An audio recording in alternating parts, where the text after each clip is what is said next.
It's your man C to the J to the C. What? What? Y'all know how I be. So today's story time, we gonna talk about how I almost got suspended for the first time ever, and I was scared. I was scared, bro. Like I was like, I never had got suspended before. I never got detention before, but there was given that first fight I told y'all I had against Almi. Well, Emil always got me my first suspension too. Like this guy was just a bad influence. Like y'all just gotta understand. But let's not waste no time. Let's get straight to the story though. Okay, so what grade we was in?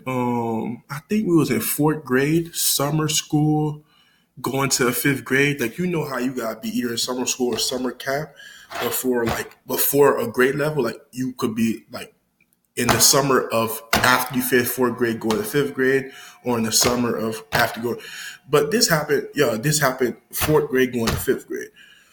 So, me and the mill, we had like a friendship, hatred type of relationship. Like one minute we friends, one minute we want to beat each other ass. He was my first fight, and I beat that nigga ass. If y'all don't know who a mill is, I'll put the link in the description so y'all can go like see that first video of my first fight and then y'all can understand. But if you get it, then you already know. So I don't know where y'all from, but me, like born and raised in Miami, there was a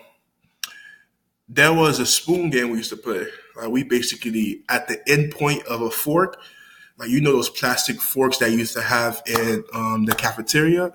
We basically bended the end, and then we made it sharp. Like we'll basically like scratch it on the stuff. You know how you do like a sword or a blade to make it sharp, and you do it on a rock or something steel.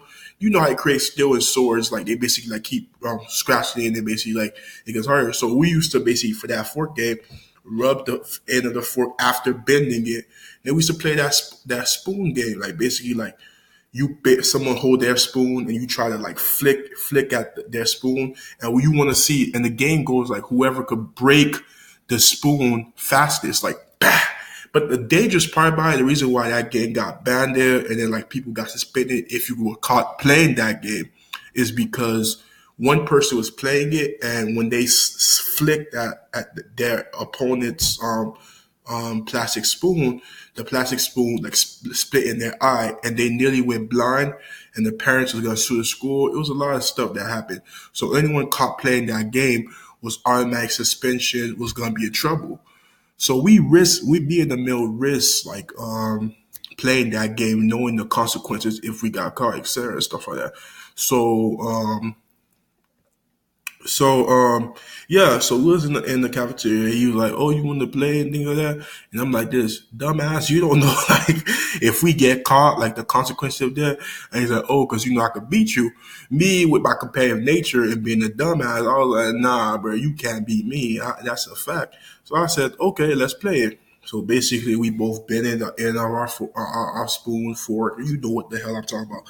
And he was scratched it, and it got hard. Pause. Yeah, pause. Yeah, but then and then we started playing. Like he flicked at my spoon. Like you guys got two tries. Depending how like competitive person feeling. Like he said, I bet even if you get two tries, things like that. So he got like through here, like he missed the first, then he got me the second. Then me, I made sure mine was razor sharp. I was like, flick. And then, like, it kind of like snapped at his spoon. I was like, all right. And I got him and then flicked again. And I broke a little. And then he went. And things like that. So then while we was playing it, we was all relaxed. I didn't even realize that Mr. Pierre was standing right behind me. And he's just like this. Us being idiots, I was like, yeah, you do that how they do in movies and shows. You do that slow turn, like when you get like we like, is there somebody behind me? Like and music start playing, all that stuff. So that was me, and I slowly turned around because I saw Emil stop playing, and he was acting like he don't even know me, like he was like turned like, oh, I'm not even in this shit. And I turned around, I see Mr. P. I'm like, oh shit, and he said, you both in my office. Y'all going to the office. And he grabbed us by a collar, me and Emil, and he just started dragging us. We begging for our life. Cry. Come on, bro. Fourth grade, you act like you ain't cried before. I started crying. I started like, I'm sorry. And Emil was crying. He's like, I'm sorry, Mr. Pierre, please. Because me, the reason why I had a good reason, everybody in the school knew my dad. Everybody. Like the reason why I was always such a great kid, and everybody said, "Oh, Carolyn never give problem, never got suspended, never detention," because I knew that everybody knew my dad, and if they and my dad don't play that belt, you know, if you Haitian, like what, like so, you rather get consequence at school than go home and deal with my dad. That was basically it. Y'all heard the stories of my dad putting us outside. If you didn't, then check out my videos on my channel. But basically, he was dragging me in the middle, and Mr. Pierre taking sweet time. He said, "So how much y'all want? 10, 5 days suspension?" And we like, "Please, sorry, Mr. Pierre." And he said, "No, we gonna handle it." And then he like, "Mr. Pierre, I'm sorry." He said, "They told you guys to not play this game, and now today you gonna learn." Mr. Pierre, Mr. Pierre.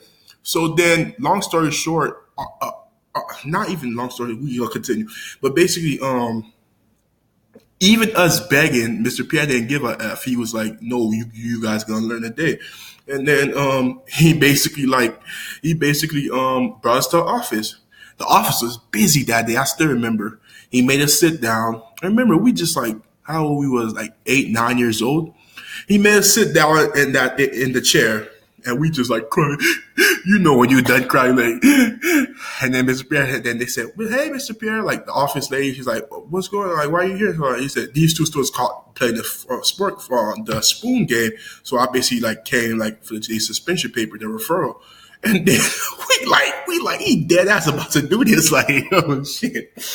So I'm crying and I do what this meant, like if my dad found anybody office stuff like that. So then the lady said, "What's their name?" And then he said, Emil, Jennifer said whatever, and then she wrote Emil down. And then she was like this. And then he was like, "Carolyn Janvier." And then she was like this, "What?" And he said, "My name, like C.J." He said, "What?" And he said, "Carolyn, like you like, bruh, like come on," and stuff like that. And then he's like, "No, not CJ, no, not CJ." And then she's like, and then he's like this, "What?" And then she was like this, "It can't be him. It's not him." Like when he said my name, she was just like, "No," and stuff like that. And then he said, "Yeah, there you go, right there." And she said, "What?" He said, "Do you know who his dad is? Like, do you know what his dad would do?" She said, "You got in trouble knowing what your dad would do?"